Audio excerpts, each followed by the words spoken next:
Si unechi ngu ka cassette wase voluntary jene kashaku ugbala awuwa we usha pueka uhwa ayange pueka mo semba ere cassette ne kashachivi i omba jena ondo ohungwa kende eke agbaye kahen studio u efizi yako makudi Benue State banani san yo yakave jene san du ben te kuladze ben Peter telmu ono eke bugi atu le gwa ta nangu kyagu ma po anyo san du ben exercice doa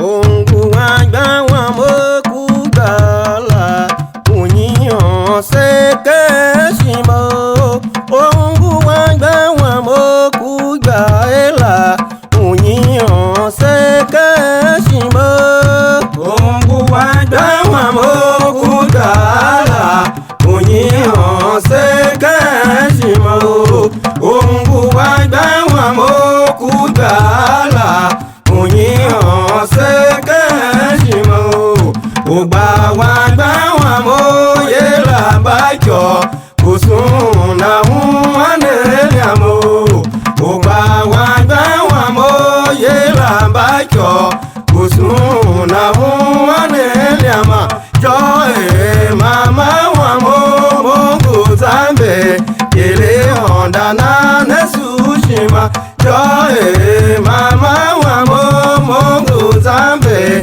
kele onda na nesushima o sha edo mane iwa yo bebe me ongu wa gba wa mo ku gala unyiyan seke shimo ongu wa gba wa mo ku gala unyiyan seke shimo ongu wa gba wa mo ku gala unyiyan seke shimo ongu wa gba wa mo ku gala unyiyan seke shimo ogba wa gba wa mo era bajo osun na hun ane amo ogba wa gba wa mo era bajo osun na hun ane ama jo mama wa mo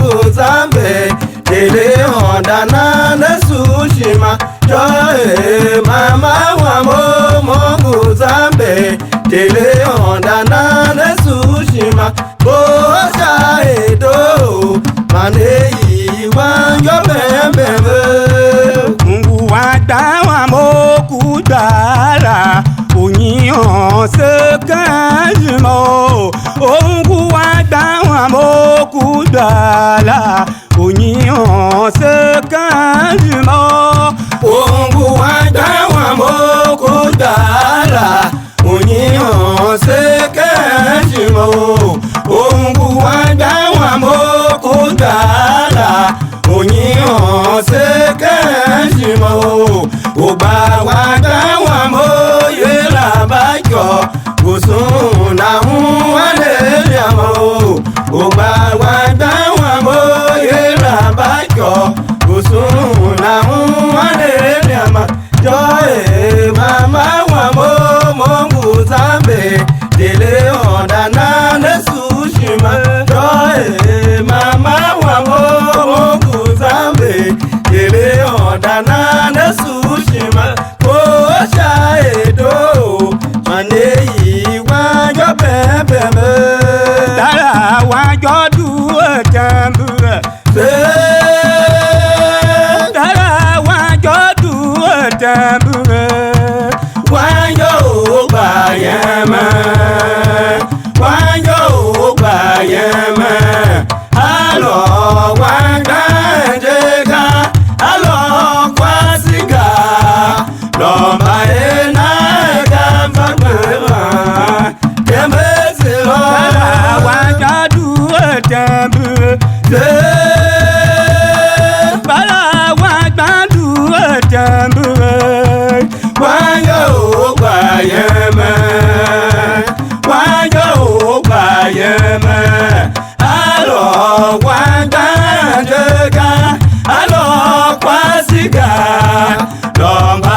zakpakana to mata wo zakpakana to amata wo zakpakana to tata wo zakpakana to amata wo zakpakana to amata wo zakpakana to amata wo zakpakana to mata wo zakpakana to edo wamo do ewe wane nyama edo wamo do ewe wane nyama ikú tiẹ wane yi ọ̀nà edo wamo do ewe wane nyama ikú tiẹ wane yi ọ̀nà amata o zakpakana to Yalu opozu ya badambe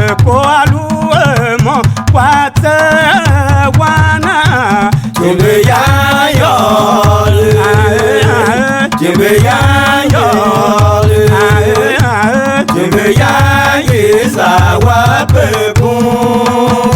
Yalu opozu ya badambe ko alu mo kwatu wabe Jembe ya yole, jembe ya yole, jembe ya yesa wa pekun.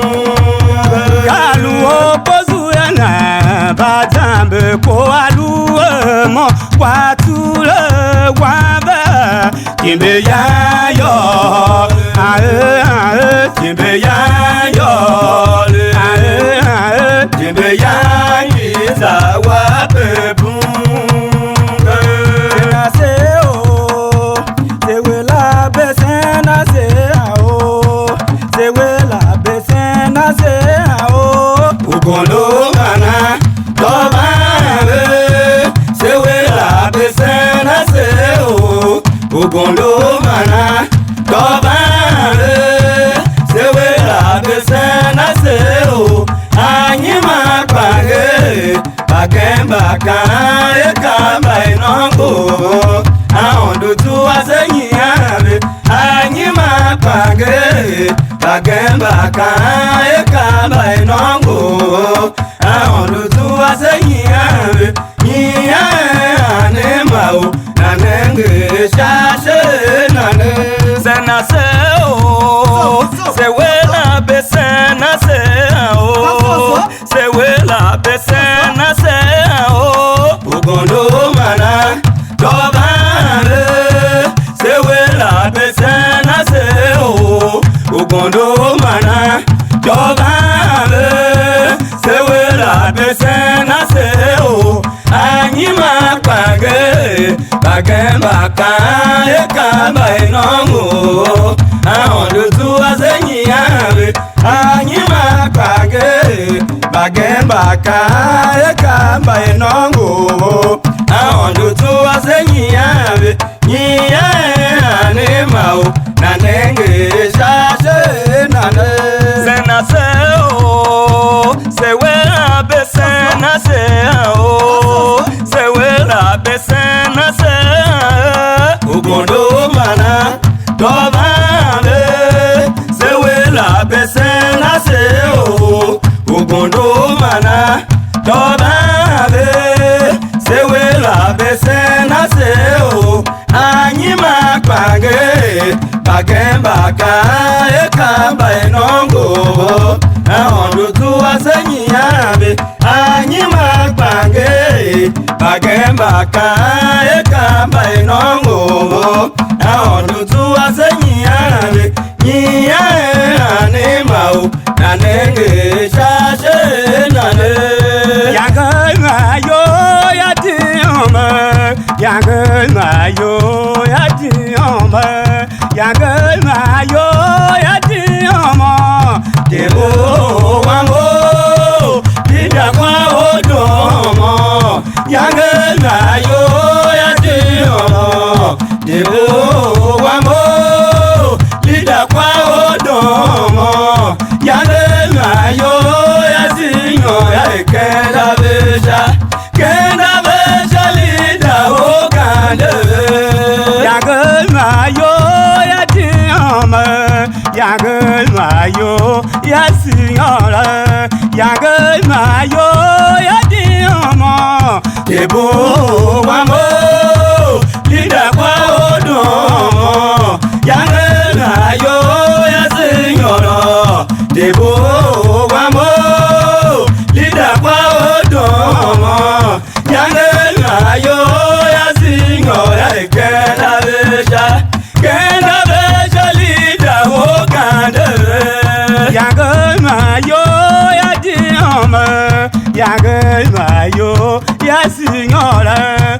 yange mayo ya diamo debo wamo linda kwa odomo yange mayo ya dinyolo debo wamo linda kwa odomo yange mayo ya dinyolo kenda beja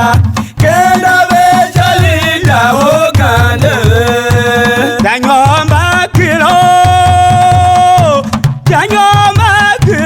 ya oya tema bayun atuntun o bataya mato danyoma kilo yo oya tema bayun atuntun o bataya mato kanyiyala akeyama to deshingote lava akeyama to deshingote lava akanyiya akeyama to deshingote lava akeyama to deshingote lava akanyiya akeyama to deshingote lava akeyama to deshingote lava danyoma kilo oya tema bayun atuntun o bataya mato danyoma kilo oya tema bayun atuntun o bataya mato akeyama to deshingote lava akeyama to deshingote lava akeyama to deshingote lava akeyama to deshingote lava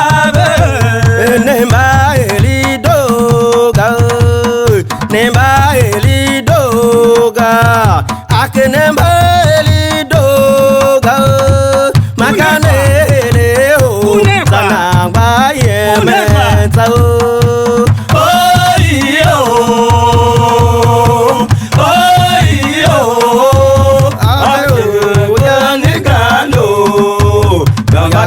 oya negando abunde gakuwa elidoga social kalasho oya elidoga makanele o sanagba yementa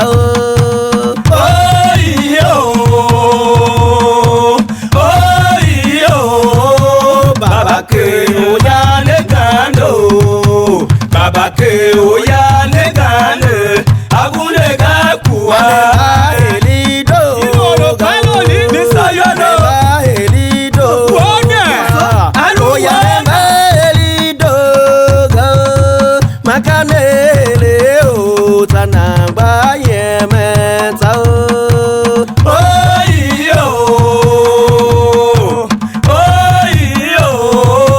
babake oya babake oya negande abunde gakuwa paso kondo tawe ko gun pase name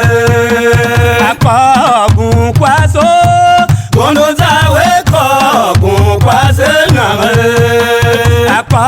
gun paso nama kondo na wawe o magba na wawe kemawe ko gun pase nama kondo na o magba na wawe gimawe ko gun kwase na me akogun kwaso kondo zawe ko gun kwase na me awe ko gun kwaso kondo zawe ko gun kwase na me akogun kwaso na ma kondo na wawe o magba na wawe gimawe gun kwase nama kondo na wawe o magba na wawe gimawe ko gun kwase nama awe ko gun kwaso kondo zawe ko gun kwase nama awe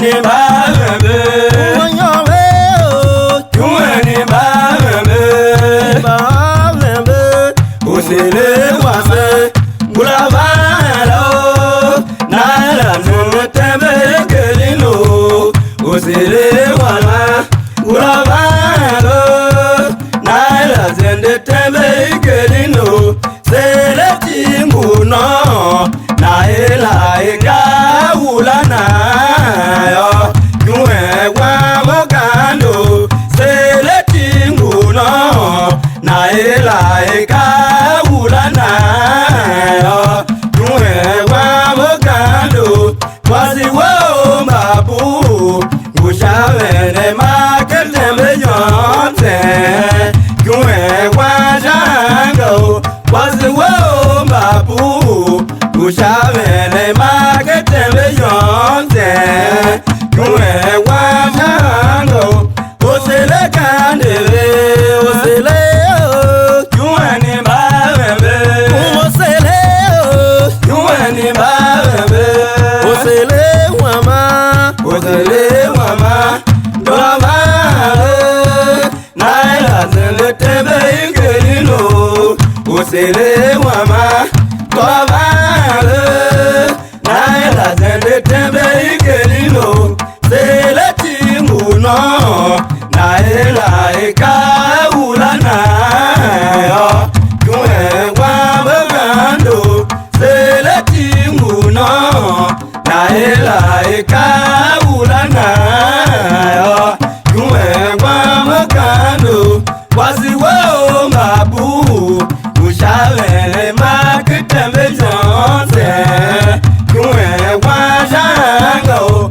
Wasiwo mabu Ushalele makitembe jonse Yue wajango Osele kandele Osele Yue ni barbe Osele Yue ni barbe Barbe Osele wase Dovabe Naila zende tembe ingelino Osele wase Dovabe Naila zende tembe ingelino Sele timuno Naila eka ulana yo Yue wa mugando Sele timuno Naila eka ulana yo Yue wa mugando Wazi wo mabu Gushavene makitembe yonte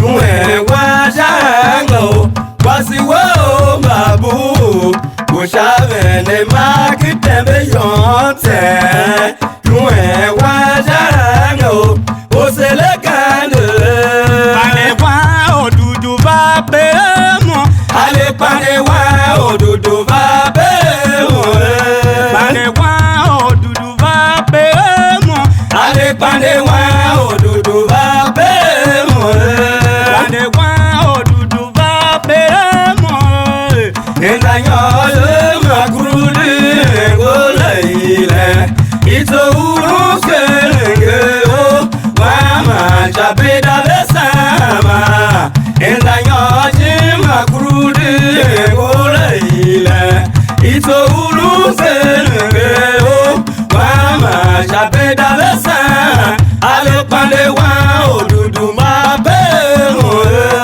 Ale wa odudu va pemo Ale pande wa odudu va bemo Ale wa odudu va pemo Ale pande wa odudu va bemo Ale wa odudu va pemo Enranyoje makuruni goleile Ito ulu kelenge o Wama chapeda vesama Enranyoje makuruni goleile Ito ulu kelenge o Wama chapeda vesama Ale pande wa odudu va bemo Pande wa odudu va pemo Ale pande wa odudu va bemo Pande wa odudu va pemo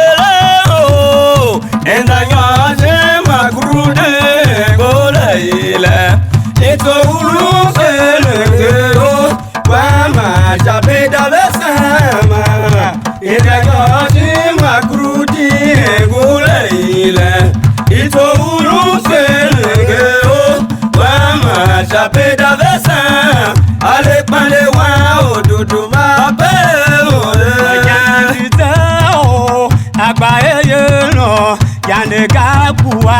Jande teo, abaye no jande kakuwa. No jande teo, wazeo wazejo na etuana. Penda jatena weche shani mkungu, kula ina moya rwama. Wazeo wazejo na etuana. Penda jatena weche shani mkungu, kula ina moya rwama. Abaye no jande kakuwa. Abaye no jande kakuwa. No jande teo, abaye no jande kakuwa. No jande teo, wazeo wazejo na etuana. Penda jatena weche shami mkungu, kula ina moya rwama. Wazeo wazejo na etuana. Penda jatena weche shami mkungu, kula ina moya rwama. Abaye no jande kakuwa. Kikodo zanzando miga, mama kikobi uzanzandu na Sabaja. Kikobi uzanzando mina, mama kikobi uzanzandu na Sabaja. Kikobi uzanzando mina. Enda kinkoya, enda yoromi ekeli udepoya. Mama viki penda chosha kinkoya. Kikongule zungu kwijana vikinya. Mama kikodo zatende miga. Enda kinkoya, enda yoromi ekeli udepoya. Mama viki penda chosha kinkoya. Kikongule zungu kwijana vikinya. Mama kikodo zatende Sabaja. Kikodo zanzando miga, mama kikobi uzanzandu na Sabaja. Kikobi uzanzando mina, mama kikobi uzanzandu na Sabaja. Kikobi uzanzando mina. Enda kinkoya, enda yoromi ekeli udepoya. Mama viki penda chosha kinkoya. Kikongule zungu kwijana vikinya. Mama kikodo zatende miga.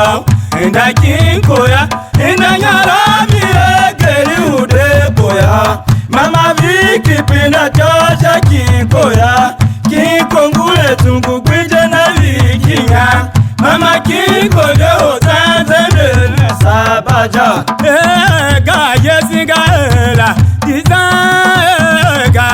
ugondo, yara ga yesinga ela, ega ugondo, ga yesinga ela, ega ugondo, ga yesinga ela, ega ugondo, yara ga yesinga ela, ega ugondo, yara ga yesinga ela, ega ugondo, ga yesinga ela, ega ugondo, ga yesinga ela, ega ugondo, yara ga yesinga ela, ega ugondo, yara ga yesinga ela, ega ugondo, ga yesinga ela, ega ugondo, ga yesinga ela, ega Kenya ukalo zaza wawe ngumongelo zende kwere waluwe nyinya Kenya ukalo zaza wawe ngumongelo zende kwere waluwe nyinya Kenya ukalo zaza wawe ngumongelo zende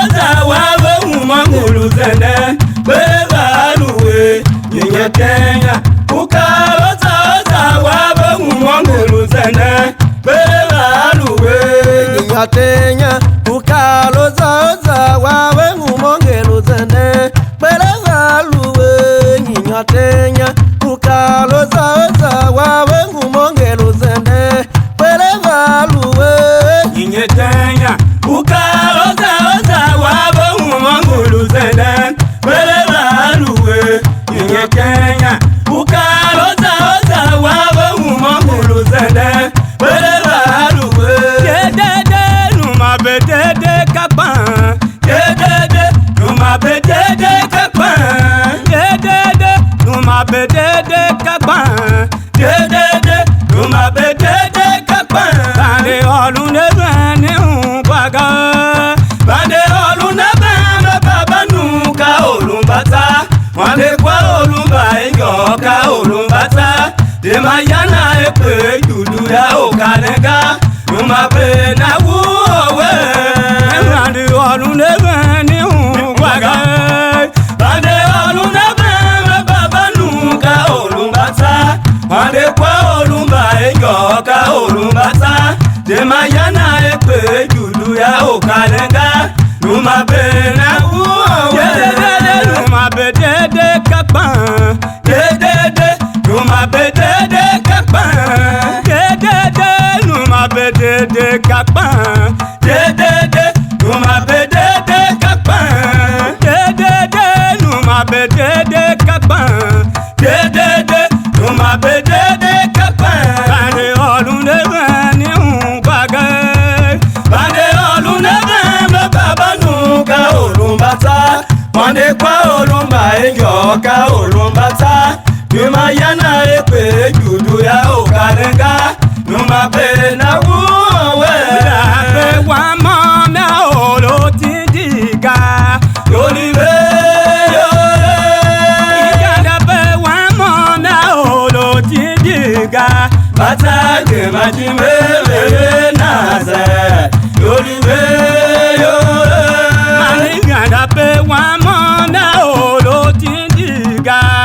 yolibe yole Dabe wa mame olo tindiga. batage majimbe lele naze yolibe yole Maniga dabe wa mame olo tindiga. yolibe yole Mabunde pe wa mame olo tindiga. batage majimbe lele naze yolibe yole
Angele palma, idouin medo, mamo lambe, douin medo, idouin medo, wanyo wazo wanyaga, wanyo wazo wanyaga, atiwote angele palma, atiwote angele palma, idouin medo, mozame. Disekin tobi jakoga, de disekin tobi jakoga, disekin tobi shakoga olumbavulo tane doga pase babajini labewe di shekini tobi shakoga olumbavulo tane doga pase babajini labewe di shekini tobi shakoga di shekini tobi shakoga di shekini tobi shakoga di shekini tobi shakoga olumbavulo tane doga pase babajini labewe di shekini tobi shakoga olumbavulo tane doga pase babajini labewe di shekini tobi shakoga we di shekini tobi shakoga di shekini tobi shakoga di shekini tobi shakoga olumbavulo tane doga pase babajini labewe di shekini tobi shakoga olumbavulo tane doga pase babajini labewe di shekini tobi shakoga